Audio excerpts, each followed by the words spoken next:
All right, so let's get started. So this presentation is about how to get more subscribers for your books. And it's targeted mainly, it's mainly for authors, so you can be nonfiction or fiction. Either one is fine, and you will get a lot out of the presentation. The presentation, we are going to skip a couple things. So first, we are not going to talk about why you want to start an email list as an author. I'm presuming that you already understand why you want to do that, and now you're just looking for a little bit more about how to do it. The other thing we are not going to talk about, we're not going to get into the technical details of how to do some of the things that we talk about during the presentation. So the reason I'm not doing that is just because there are a number of different mailing providers and content management systems, and I don't want to get into how to set everything up. So for that, I would say Google is your friend. I am assuming a bit of technical knowledge on that end. So, make sure if you're confused about something, feel free to ask a question. I'm happy to answer specific questions about the technical issues at the end of the presentation. But as we go along, just I'm really focusing on the strategy part of it and just trying to provide more information on that. So just keep that in mind as we go throughout the presentation.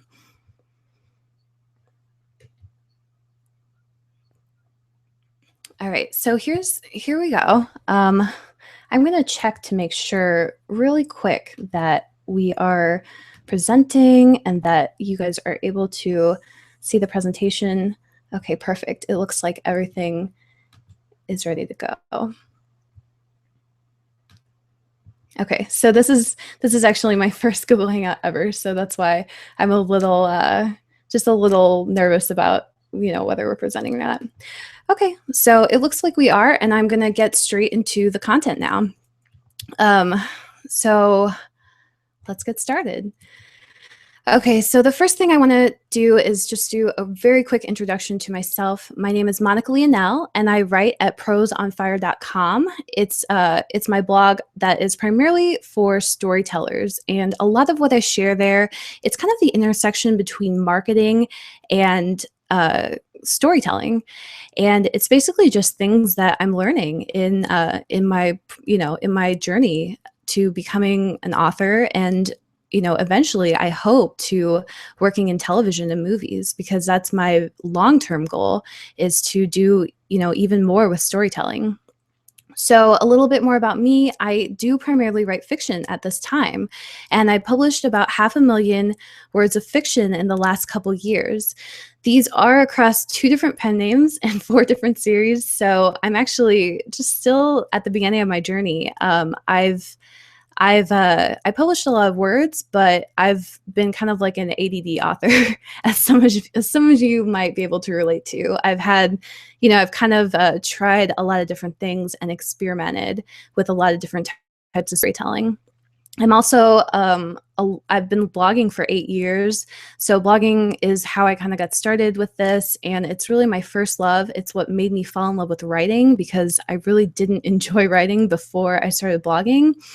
And yeah, it's where I learned a lot of what I talk about in this presentation. And then in my former life, I worked in marketing for many years. So I worked primarily with tech startups, and my focus was on digital marketing. And I also started doing a lot of copywriting. I still do a lot of this today. I do some consulting with just a select few clients that I know on a very personal level, and I don't really advertise those services, but I'm still doing some of that today.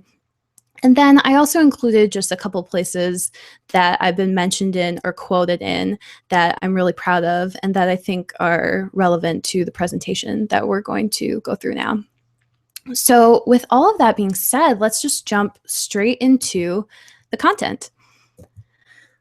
Now, again, it's a three-step framework, and I'm just going to hop right into it. So the first step is to have more email signups all over your site. And the reason why you want to do this is because you've got to advertise your email. like think of your email like a product. You've got to tell people about it. You've got to tell people that you have an email list and you want them to sign up for it. So the analogy I often think of here is, let's say you wanted to start a restaurant and you had all these people coming into your restaurant, but they couldn't find the menu. Like, let's say that the menu was kind of in the back corner and there was only one of them and it was hard to find. And on top of that, it was written in invisible ink. So this is what a lot of authors do with their email lists. They might have an email list, but they're not getting any signups because it's so hard to find. It's not being promoted or being shared, and you're not putting that that email list form. You're not making it prominent enough on your site. And I see this with a lot of authors. And it doesn't work. So like the restaurant owner of this imaginary restaurant, you're not going to get very many orders. Even if you have people coming into your restaurant, you're just not getting any orders. So that's why you want to have more email signups everywhere. And I'm just going to give you a list. So these are different places you can put a sign up form on your website. And the more you have, the better.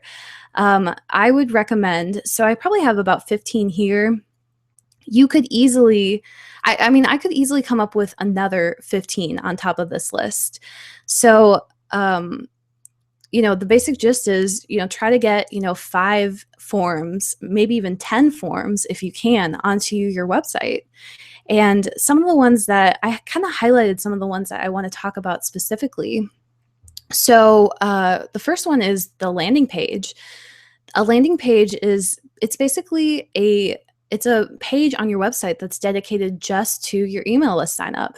And you definitely want one of these because, because you can tell people more about what you are offering on your email list, and you can just kind of give them an expanded version of that. And then also because you can provide a link to this page everywhere. So you could put it in your navigation, you could put it in your footer, sidebar, everywhere.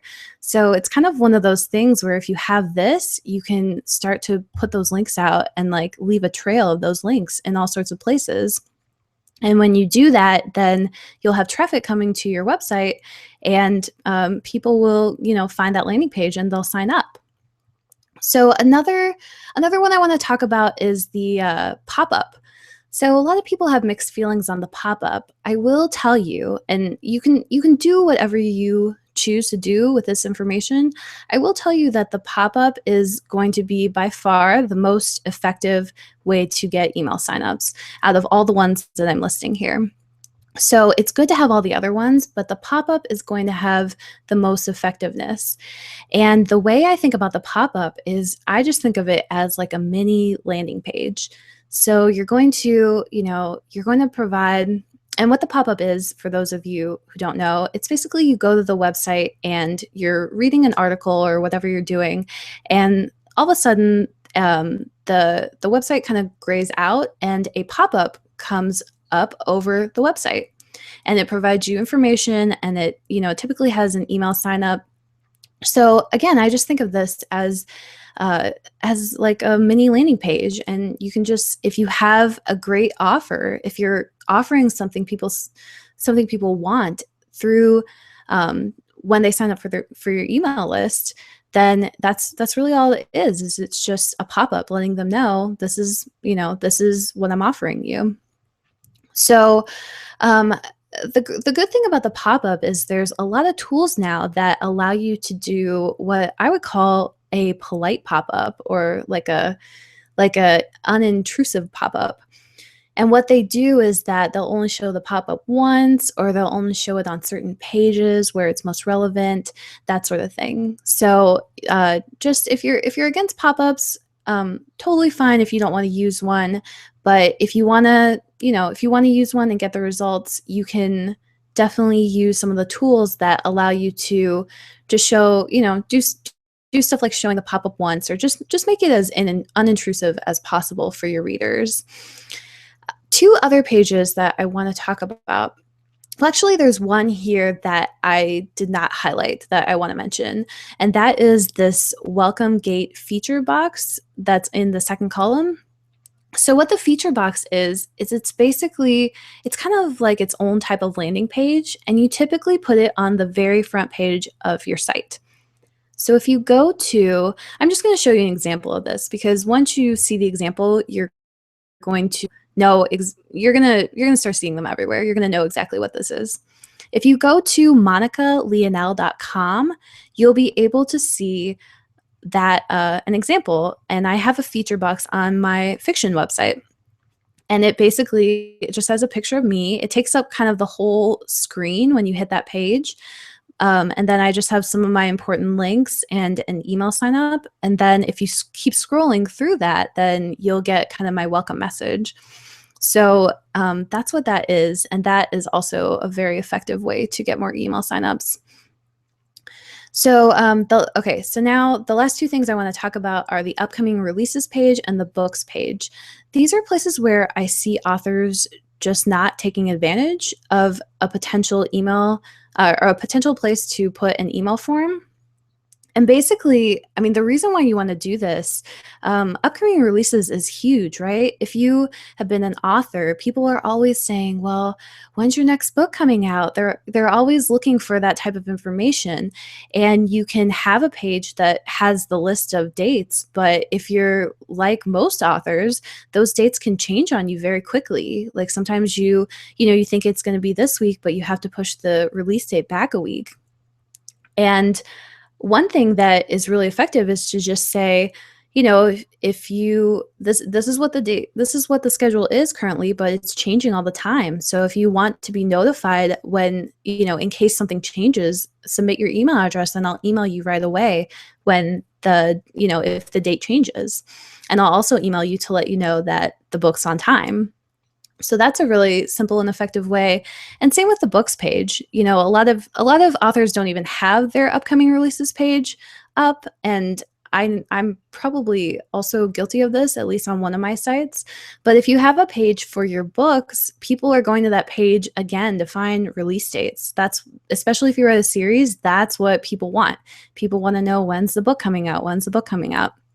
So do the same thing on your books page if you don't have your upcoming releases page, because and the great thing about these is that you're getting people on your page that are already qualified readers. Like, that they already like your books. They probably purchased your books, so you're actually getting a customer on your email list.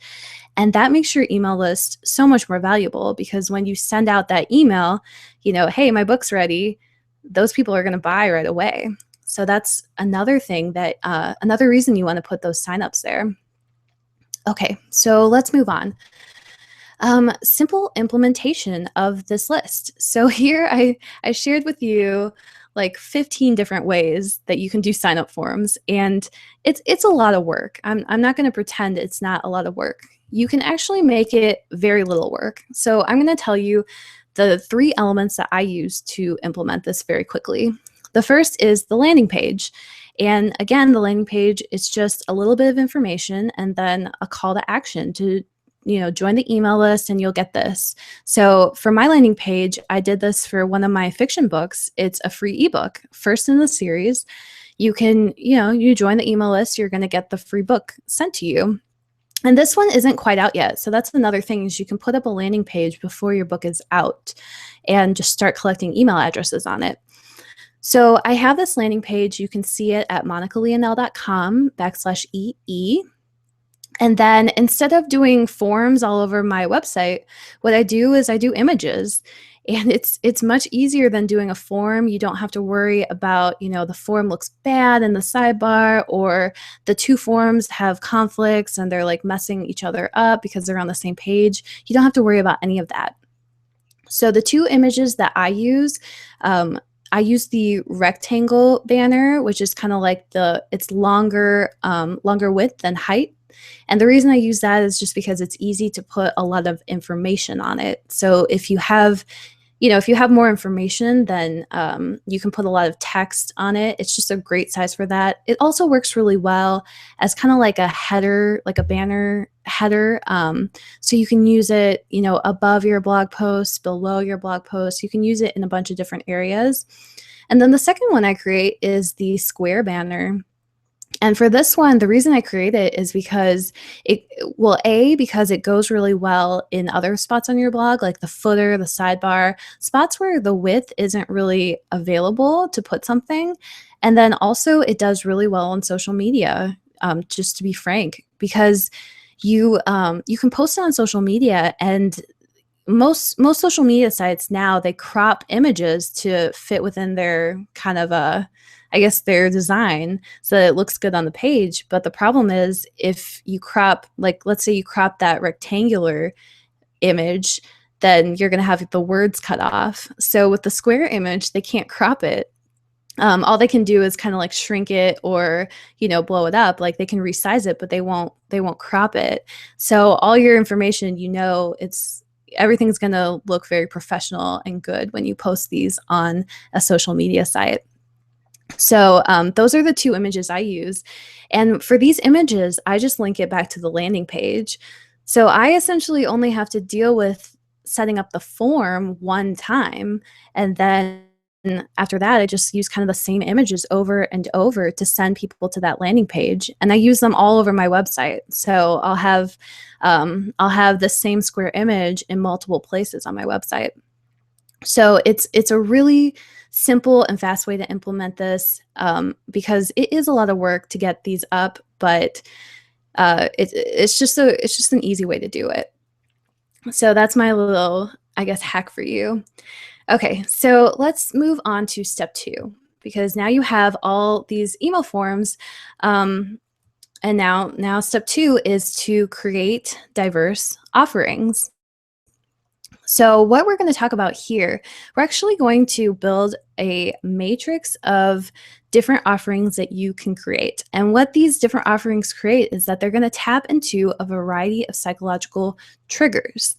The reason you want to do this is because it's twofold. It's really the same reason, but stated different ways. The first is that you don't want to have the same exact messaging like over and over again on your website, because it just looks bad. It doesn't really capture people's attention. And it typically only hits like a certain segment of people, because people really, they want different things. They care about different things. So you're only tapping into like a very small segment of your potential readers. And then the other reason is that when you see something over and over again, not just on like one person's website, but when, every author is using like the same exact tactics, it gets old and people stop paying attention. So you've got to always have something that's new and fresh that you can present to people, and that's what will get their attention. So the first thing that we are going to talk about is the psychological triggers. And I put at the top, your readers are different. Shocking, right? So the idea behind the psychological triggers is that people optimize for different things in their lives. Now, I bolded a couple of these psychological triggers because the bold ones are the ones that people are using over and over again, and readers are getting fatigued by them almost. And these two are money and urgency. And next to urgency, I put this acronym FOMO. So for those of you who don't know, that means fear of missing out. And that's a lot of what, urgency is triggering. It's triggering this fear inside of us that, oh no, we're going to miss this really great deal. So the money is interesting because some people are optimizing. They either want discounts or they want something for free. And then urgency is optimizing for, you have deadlines. And between these two, I mean, we see this everywhere, right? So Kindle Countdown Deals is a great example that triggers these two different things because it's a sale for a limited time. And a lot of what I see authors doing is just the same promotions over and over again, like sale for a limited time, sale for a limited time. And I think that, people kind of get fatigued by it, and it doesn't really capture people's attention that well anymore. To think about other psychological triggers you can use, because not everybody cares about getting a discount on something. Some people would rather get They'd rather pay more money and get a better experience. Some people would rather pay more money for convenience. So that's one example. And my boyfriend is actually like this because, he's a software engineer and he has a disposable income. He would much rather buy a book on Amazon for, a digital book for $10 than go to a website and try to get that book for free. And the reason why is because Amazon will sync the book with his Kindle automatically. I mean, that's basically the only reason, and it's in his library. He doesn't want to have to go to the website, download the book, connect his Kindle, sideload the book, have any formatting issues. Like, he just doesn't care about any of that. So he would totally rather, pay for the convenience than get something for free. So you want to think about, people have different needs and they have different things that they care about. And some of these, like exclusivity works very well with readers who are already really excited about your books and kind of want more. Same with attention. You can give people one-on-one attention. So like right now, for example, if you ask a question on this broadcast, then you're going to get my attention essentially. Like you're going to have, you're going to have my brain on your question for a couple minutes. So that's an example of an attention. Another big thing I see is formatting and channel. These are triggers that people don't tap into enough. So some people, they want to get something in their style, I guess. I think it's easier to see with an example. So let's say you publish a digital book. Some people would be happy to buy the digital book because they want to read it, but they'd love to get the audiobook for free. So you could do something like, oh, if you buy the digital book, then you can join, you can sign up for the email list and submit your receipt, and then I'll send you the audiobook for free. And people love stuff like that because they can listen to the audiobook while they're working out or on their commute, and it's just more convenient for them. And same with channel. And I think a lot of us see this, especially, if you go exclusive with Amazon, for example. You might have people on iTunes who would love to buy your book, but they'll say, nope, I'm only buying from iTunes. And it doesn't matter if you can get the Kindle app and then install it on your iPad. So it doesn't matter that they could access it. It's really like, well, everything's already set up at iTunes and I'm just going to read iTunes books. So those are some of the other things you can tap into. The last one I want to talk about, winning has to do with contests. Some people like to submit to contests. They just like to win contests. The last one I want to talk about, because it's kind of related to money and free, and it's something we see a lot. So there are some people who want things for free or on a discount. There are some people who love to pay for things. So that's the patronage one. So some people, they feel uncomfortable getting something for free. And I know it's a little hard to understand when you think about it in the digital world, but think about if you were walking into a coffee shop or something and somebody was like, oh, you can get free coffee, or you can get a free latte. And I mean, that would make me kind of uncomfortable because I'd rather just pay somebody for it. I don't want to take something from somebody, even if they're offering it. And then B, I would kind of like wonder what their motives were. So, when you have something for free, sometimes people wonder about that. They're like, well, what's wrong with it? Or is he trying to poison my coffee, or what, what's going on here? So that kind of can throw people off. And then the other thing is some people some people just greatly appreciate the artist. Like the artist has made a huge difference in their life, so they want to be a patron. And the third thing when it comes to money is the exchange. So some people, they don't want to just take something for free, but they do want it for free. So sometimes, you'll see that with reviewers a lot of the time. Like they want to do an exchange of value. They want to say, well, I'll take it for free, but I'll definitely hit you back with like a review or a tweet, or I'll share it with my audience or whatever else it might be. So keep all of these things in mind because you want to be targeting all these different types of people and whatever they might be optimizing. The second side of the matrix is different reasons to collect an email. And the three, again, I bolded the three that everybody kind of uses. So one is like sign up for my newsletter. The second is receive notifications when my new book comes out. And the third is receive either exclusive content or just receive extra content. So like a free ebook or whatever it might be. But there are a number of other reasons that you can collect an email. And there's also a number of times that you already collect emails that you can ask people at that point to sign up for your list.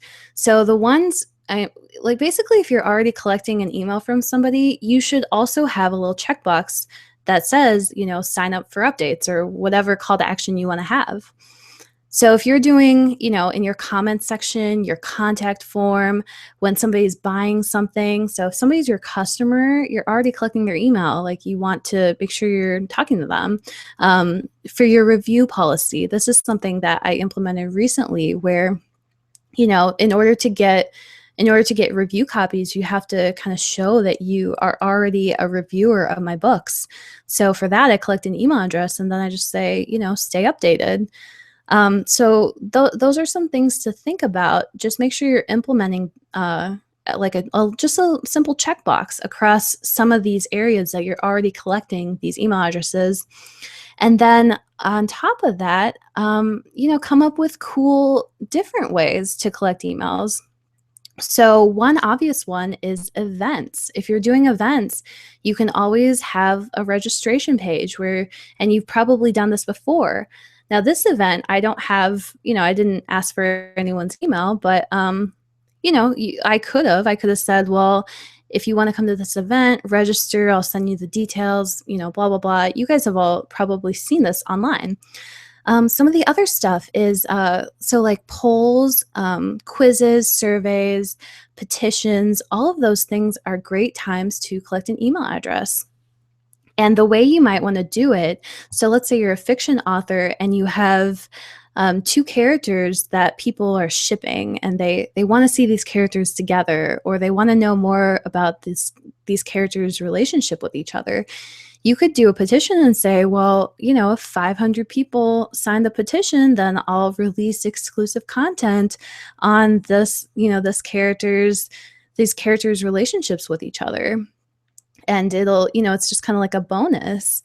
And that could be an easy way to just engage your audience. And same with voting. You could do it as a petition, you could do it as a vote, and all you have to do is say, like, you have people sign up and then you just say, well, when we notified of the results, enter your email address and I will send you the results and the exclusive content when this happens. And those are just, simple ways to kind of create engagement with your audience and also to get them on your email list. And these work really well for, of course, people who have already started reading your books. So the last one I wanted to talk about specifically was the assessment or consult and the application for the street team.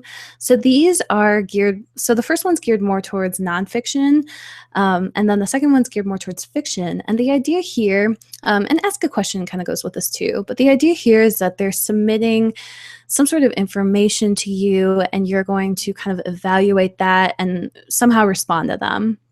So these are also great ways, like with a street team, you might want to provide, exclusive content or like things that they can show others. For the assessment or the ask a question, you're going to be responding to them with information, of course. But again, these are just ways, that those last ones are kind of like a more hands-on way to interact with people, but it's just a way that you can, collect an email again. So I've been talking about this matrix. And so the way to think about the matrix is that you have your psychological triggers at the top, and then you have all these different reasons that you can collect an email on the side. And what you can do is you can just kind of mix and match here. And the whole idea, again, is to create an offering that other people aren't using right now, because that's going to get you a lot of attention. and it's just going to be more effective. So you could pick really any one of these reasons to collect an email, and you can just kind of add on any psychological triggers that make sense. So, like for an event, you can make the event free, you can do a live format, you can have it, it's happening like tomorrow, so there's urgency. And if you don't show up to the event, then you miss it. You can add all these psychological triggers on, and it just makes your offering more effective. So one example of this is actually the example that comes to my mind is in the music industry. Recently, Taylor Swift, she's a big, like, she was a country star, now she's a pop star. She sold 1.2 million albums in a week, and she's the first musical artist to do this in the last 12 years. The last person to do this was Eminem with like his big, I forget what the album was called, but it was like the one with like the Slim Shady and everything on it. So she's like the first person to do this in a really long time. And one of the things that she did is she created like I think it was called 1989 Secret Sessions. So it was like a very exclusive small event. She handpicked her biggest fans, so there was no, like, it wasn't a paid event or anything, and she gave them early access to listen to her album. And then she posted all the pictures online. So even though it was a small group of people at first, and she was kind of playing on the exclusivity and some of the other stuff, she then kind of let everybody in on the secret, but not the whole secret, because nobody else could necessarily hear her music early. So this was a really interesting marketing move. And the reason it's interesting is because nobody else is doing it. Like, no other artist markets their work that way. They don't do, she invited these people into her home and she did a free event with them. Like, nobody else is doing that right now. And it just, like, it made the news. I heard about it. I'm not really a huge Taylor Swift fan, though I do like her, but yeah, it made huge news, and it got people really excited about her album, and it definitely activated her fan base as well, because I'm assuming there was some sort of contest element to it. So she used a ton of different triggers, and it worked. And a big part of why it worked, it's not that it was her, anybody else could do it, but a big part of why it worked is because it was something different that nobody else does. So that's what you're aiming for with this matrix, is you want to kind of figure out, what am I comfortable with, what works for me, what works for my audience, and how can I just make it original and unique and something that's going to catch their attention. So again, there's lots of possibilities here. So that's step 2. And just to review again real quickly, step 1 was to have more forms, and step 2 is to just diversify your offerings and try to create something unique.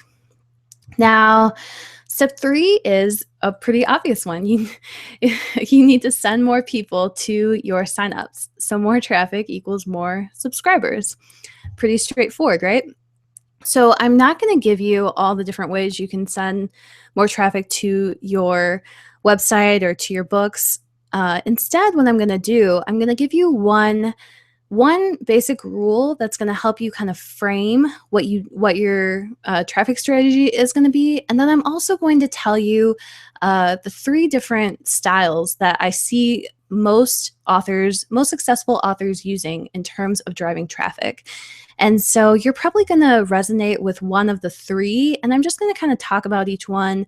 And what I hope that I can help you figure out is, which of the 3 you resonate with, and then also just, stick to what you're good at. And for the other ones, just kind of partner with somebody who's good at that traffic strategy and try to just leverage their knowledge on that.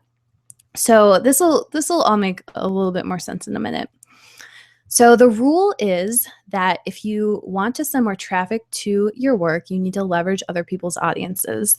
Kind of obvious, but I think it's helpful to frame it this way, because books are a known quantity. We've all, like, everybody who's going to buy your book has already read has already read someone else's book. So I kind of say that here as well. Every one of your potential readers is someone else's actual reader. So I hope this kind of clarify how to send traffic. You need to get your offers in front of someone else's audience. And, ideally you want to get that in front of a someone whose audience is closely related to yours. But that's really the only trick of sending traffic. And it's going to be different for everyone how, what that audience is. But yeah, that's like the basic trick of it. And I'll kind of explain that a little bit more as we go on. So the 3 different traffic styles, let's talk about those.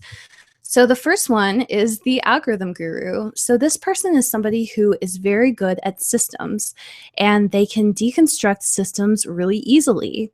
And these are the people who they can just figure out systems better than anyone else can. So these people, they're going to play kind of the algorithm game in various areas like the marketplaces, Amazon, iTunes, Kobo, and so on, in search results. So they're able to drive traffic very easily from search engines like Google and YouTube. I kind of put it under search because it's like the search for videos, or the search engine for videos. There is, of course, a social aspect to it as well. And then the third place is social media sites. So, all of social media sites also have kind of this algorithm piece to it where, they're recommending stuff to people, you're getting shares on things. So they all kind of have these like little algorithms or these ways to kind of hack the system. So if you're good at systems, the way this works is that you want to get ahead of the system. Basically, you essentially are able to discover little hacks in the system, and you're able to use those to drive traffic very quickly before everybody else finds out. So part of this, there's kind of like an upside and a downside to being this type of person, or being this type of style. The algorithms, they're able to get results very quickly, and they're able to get results in the short term. So they're able to just kind of, see the system, they figure something out before everybody else does, and then they do it and they drive lots of traffic. And then, slowly everybody else kind of mimics them, or like kind of figures out the system as well. And the tactic loses effectiveness. And then similarly, the places that have these systems, they also change it up quite often. So, like Amazon figures out, for example, that, oh, people are kind of hacking our system this way. And then they're like, okay, we're just going to change the algorithm. And now they can't do that anymore. So that's kind of the upside. The downside is that this changes very quickly. So the algorithms are going to be constantly changing, and the tactics are going to lose their effectiveness quickly. So you've really got to be one of those people who's like ahead of the curve and kind of can see what's going on, because then you can kind of capitalize on the hack before it kind of goes away, basically. So these are people who they love figuring out the systems, and it works very well in the short term. Now, the second one is the network ninja, and these are people who are great at building connections with other people. So if you are a network ninja, then you're just able, you're able to instantly connect with people. You have a lot of friends. You're able to kind of convince people with audiences that they should talk about you as well. So for these people, you want to be networking with other authors primarily, and you can do lots of different things with these other authors. You can trade like promotions. The one thing that I see some authors doing with a lot of success, and a lot of other authors are not doing it. So I want to point it out specifically. But the mailing swap, this is something that it just makes tons of sense. If you don't have a ton of releases per year, like let's say you only do like 2 to 3 books per year, you want to partner with other people in your genre that you like, that you've read your books and you admire them, and you want to send their books their book promotions to your readers. The reason why is because your readers are like starving at the other end. They found this author that they really love, but there's no new book. So they have nothing to buy. So if you send someone else's promotion to them, it makes them really happy because they're like, oh, good, I have something to read while I'm waiting for, you to finish your book, basically. And it's the same thing on the other end, is that another author is going to want to do the mailing swap as well for the same reason. So they're going to want to promote your books because, especially just because, they don't have that many releases coming out and their readers are kind of hungry for something new. So this works really well if you find authors who write similar things to you and have a similar style. And also, it's definitely based in mutual respect as well. So you don't want to just be mailing your audience anything, but if you can find authors like that, then the mailing swap just makes so much sense and can really broaden everybody's audience very quickly. So some other things, organizations like local bookstores, local schools. So let's say you write children's books, and you're able to network with people, get in good with the teachers, and they'll start, they'll invite you to present. That's a really simple way to do it. If you write business books, you can get in touch with your local business bureau or like your Toastmasters group. All of these work really well. And then social media, I kind of put this here again because if you're networking online, then you definitely want to have these presences or presence on a lot of these sites. Okay, so then the third one is the content lover. And I understand this one really well because this is the one that I fall into. So the content lover is somebody who just loves to create things. And this is, you just love to create content. And this is totally me. I love to just like have, I have a lot of ideas. I love to just keep putting more stuff out there. The great thing for the content lover is that you have so much content that you have a lot of options. So you can have some of it paid, you can have some of it free, you can have some of it exclusive. You are able to create lots and lots of supplementary content. So like deleted scenes, making of, like development diary type stuff. And then also, the fan essays, that's something that a lot of people are not tapping into right now. But if you have a series that is, is similar to yours and is popular, you can write fan essays about that. And you could, like, let's say you wrote something similar to the Hunger Games and it was dystopian. So you could write a series about, that kind of dissects the Mockingjay. And that would be something that you could share with people. A lot of Hunger Games fans would come to your website. And then after that, you could just say, if you're looking for something like the Hunger Games, my books are really similar. They're also dystopian and they have some of the same themes. Super easy way to get people interested in your books. The open source world and the historical fiction, I put this in here just to kind of mention it. So if you are a content lover and you're able to create multiple series at once, you can gain a lot of traction and you can leverage other people's audiences by just creating a series that targets that audience.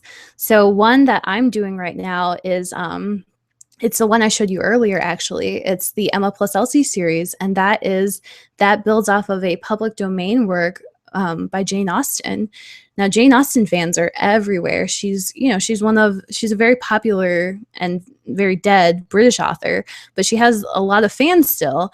So I know that when I launch that series, I can get that series in front of other Jane Austen fans, and they're definitely going to be more likely to try it. The same with historical fiction. You see, I kind of listed some television shows that focus on that, and a good example for books would be like Abraham Lincoln, Vampire Hunter. It's kind of like a twist on the historical fiction, but it uses Abraham Lincoln, which is somebody that we all know and that we're all interested in. So this is another easy way to kind of create content that is going to leverage someone else's audience. So these are the three opportunities, and you probably gravitate towards one or the other. And again, whichever one you do, just partner with somebody else. So, for example, the content lover, that's what I am, but it's a very long term strategy. You're not going to get results very quickly being a content lover, but you will have, in the long term, you're going to have much more results. So, 10 years from now, you might be in a better place than people who don't create a lot of content just because, you have a bigger body of work to work from, and those assets stay there for your whole life. So, yeah, as a content lover, I would just partner with someone who's an algorithm guru, and I would basically just find somebody who's studying the algorithms all the time and just hire them to run a campaign for me. That's how I would get short-term results.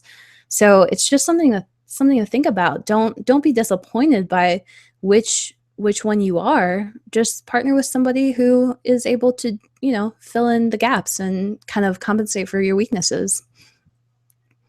All right. So that those are the three steps. That's a whole entire framework. And now I'm going to do the case study so I can show you how easy this is to implement.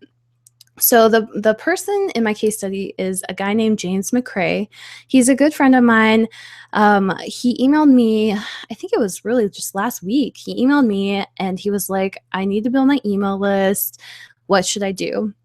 So I sent him this framework that I just shared with you. And the framework, I didn't even give him as much detail as I gave you. I just gave him like the framework. It was like a couple paragraphs. He basically immediately implemented it and got great results with it. So that's why I wanted to share this with you. So we'll jump right into this. So basically on the so basically what he did is we'll just go through the steps that he did. So step one, he put more email signups on his page. So everything that I have in the red boxes, those are things that he implemented. So this first one is he put the pop-up on. And what he did is he had this free ebook that he had written, a couple years ago that he was already offering on his site as a free download in exchange for an email address. So he just turned this into a pop-up, and it's really basic. He didn't write anything special. It's like the most basic pop-up, one of the most basic pop-ups I've ever seen, to be honest. But it worked really well, and I'll get into that in a minute, how well it worked. But that was, that's like something he did. He also did a bunch of other stuff. So at the top, you can kind of see sign up for exclusive insights. That is a hello bar. And I kind of talked about that earlier. And if you don't know what that is, you can just Google it. But basically, it shows up. It shows up at the beginning of your, whenever someone comes to your page, it pops up. Same with the newsletter. He put a link on his page, in his navigation. He also had inspiration in your inbox. He just put like something in the sidebar, pretty basic. And then here this is his actual blog page. He has a form above the header or above the blog post. And he also has these two sections in the sidebar. And this is interesting because it doesn't look like he even has that many forms on his page, but he actually does. So these two images in the sidebar, one is for the ebooks, and then the other is for his sketchbook. And when you click on these images, it's kind of the hack that I shared earlier. When you click on these images, you go straight to the landing page. So I'll show you what the landing page is. This is his landing page for his ebook, and it's super simple. It's just like an image of the book, a description of the book, and then he put a couple blurbs next to it, and then it just has an email sign up at the end. So it's not really that difficult. You just do something pretty basic. Okay. So let's move on to the diversity of his offerings. So this is step 2. He diversified his offerings. So you kind of saw it before. Everything that he did, he used like slightly different language. So this one, for example, is inspiration in your inbox. This one is sign up for exclusive insights and inspiration. It's free. This one over here at the bottom, inspiration in your inbox, sign up for my monthly newsletter. So he's using like slightly different phrasing each time, which kind of helps readers like it kind of catches readers' attention because they don't realize they're seeing the same message over and over again. So here we go in the diversity. He's got inspiration plus insights in your inbox. That's one of his offerings. Another offering is access to download the ebooks for free. And you kind of saw that a couple times, especially with the image in the sidebar. And then number 4, inspirational reminders and cool art. So that is his sketchbook that you saw earlier. So I'll show you that again, where it says in case of emergency break routine. That's his sketchbook. So it's kind of the same thing, but it's kind of told a little bit differently. And then 3, here he says exclusive access to unreleased content from my new book. That's one that he hasn't implemented across his website yet, but that, maybe in the next, couple months or something, he'll start to implement that as well. So he really has 4 different calls to action. You can also count number 2. It says insert secrets. That's kind of the same as like the inspiration and insights one, but it just kind of adds a little bit more. But yeah, these are 4 very unique and diverse offerings. What I want to point out about this is that he used assets that he already had. So that is really smart to do. You don't want to spend too much time on this, and you don't want to create like a whole free ebook just to get an email sign up. So, use something that you already have. And then the second thing is that he really just used like different wording everywhere.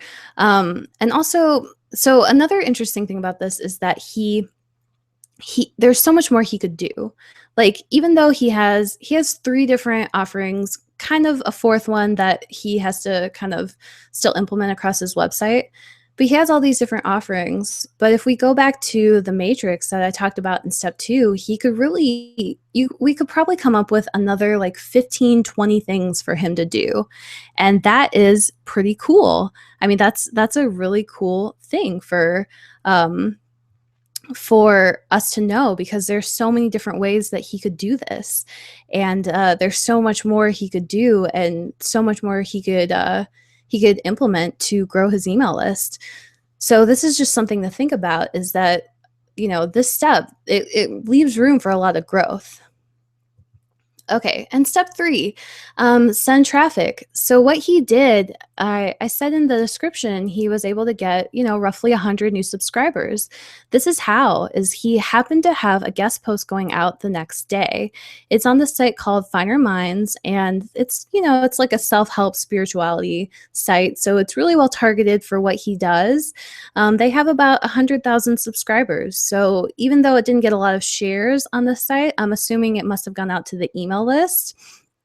And this is essentially what happened. He did this guest post. It drove traffic to his website, probably, like, given the subscriber numbers, I guess about 500 people, and he was able to get that conversion, and he was able to get like a bunch of subscribers just from that. So the thing that's really cool about this is that, if he wants to get another 100 subscribers, steps 1 and 2 are already done. Like, those are done. All he would have to do is get another guest post at another site, or even potentially even at the same site, and get that surge of traffic again, that highly qualified. And he could easily just get another 100 subscribers from just this one tactic. And the interesting thing about this is that it's only one thing. Like, he did one little thing, and it created a huge impact.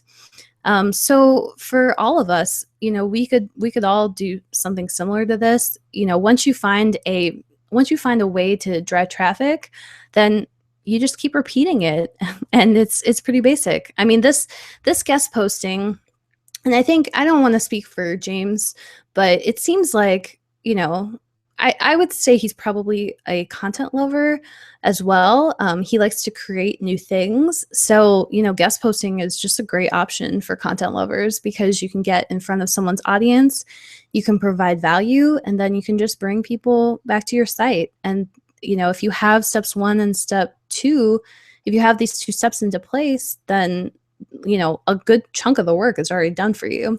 And then it's just about driving traffic. So, oh, there's one other thing I wanted to share about this. This is just something interesting that he did. So he updated his links on all his social profiles to jamesmccrae.com/insights. That's interesting because the insights part is almost like a mini call to action. So instead of just directing to his main website, he's directing people straight to the insights. And not surprisingly, the place that this link goes to is back here. It's this inspiration and insights in your inbox. So that's the target. And it just basically goes to his newsletter. So instead of sending people directly to your main page, you can just send them straight to your email sign up. Using this strategy. And you can, social media is one of those places where you develop the stream of value and you have like all these followers and fans and whatever. And when they go back to your website, they basically already know who you are for the most part. It's rare that they don't know what you're all about. So this is a great option to kind of move your social media contacts to your email list. All right, so now I'm going to get into questions, and I'm going to give you guys a couple minutes to do questions if you want. And while you guys are doing that, I'm going to check on a couple things, and then I'm also going to show you a couple more things. So let me just do this real quickly.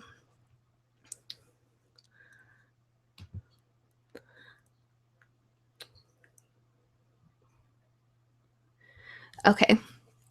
All right, so let's get into, so if you have any questions, go ahead and leave them in the questions, and then also upvote any questions that you are interested in hearing about, because that will, then I can know to answer them better. Okay, so I'm going to tell you, while you guys are doing that, I'm going to tell you a little bit about some of the resources I have.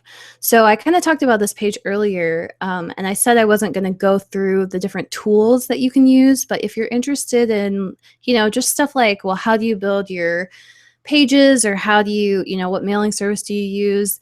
How do I create like a petition on my website and take email addresses from that?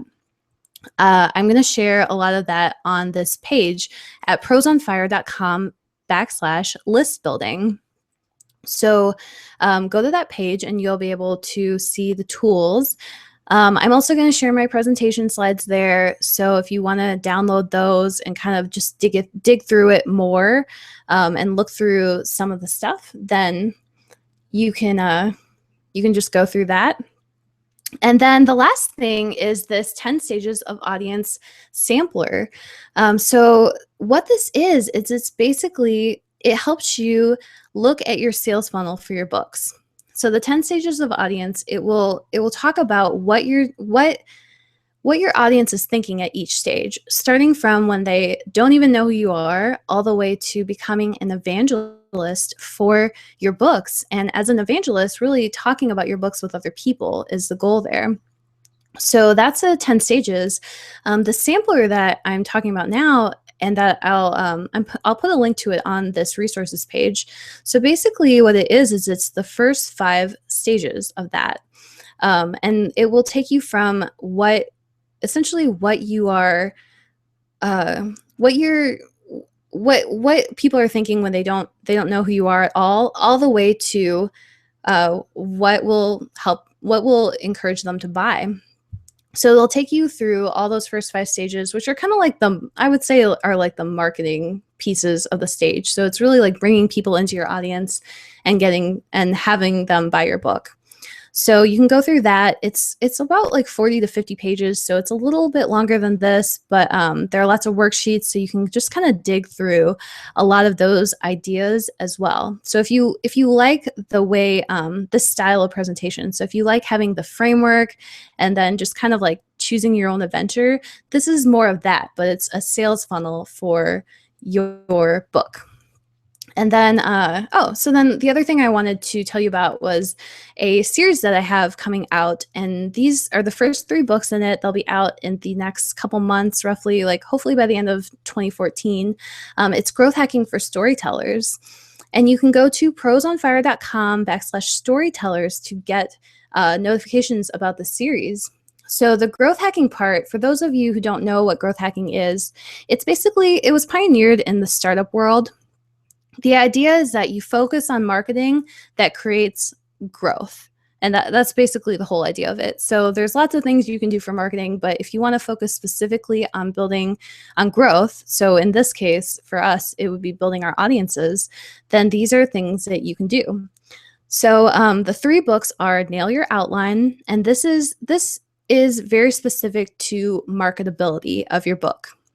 Now, I know that most authors, and I wouldn't say most authors, but I know that some authors, that's just not your goal. So if your goal is not necessarily if your goal is more like creative expression or, like literary awards or like something else, then you're probably not going to want this book. But this book is if, you're writing genre fiction or something similar, and you just want to make your book more marketable. So this Nail Your Outline book will go into detail on that.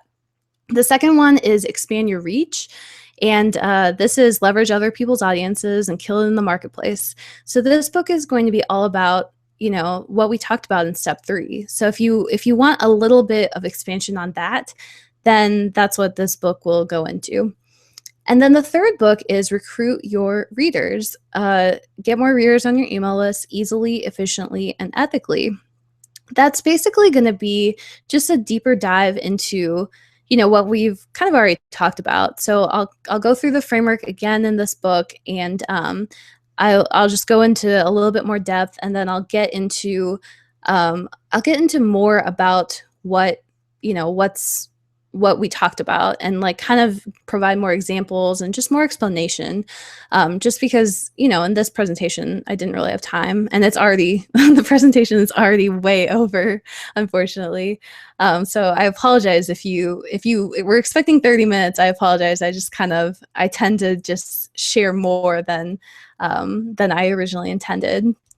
So anyway, if you want those, prosonfire.com/storytellers.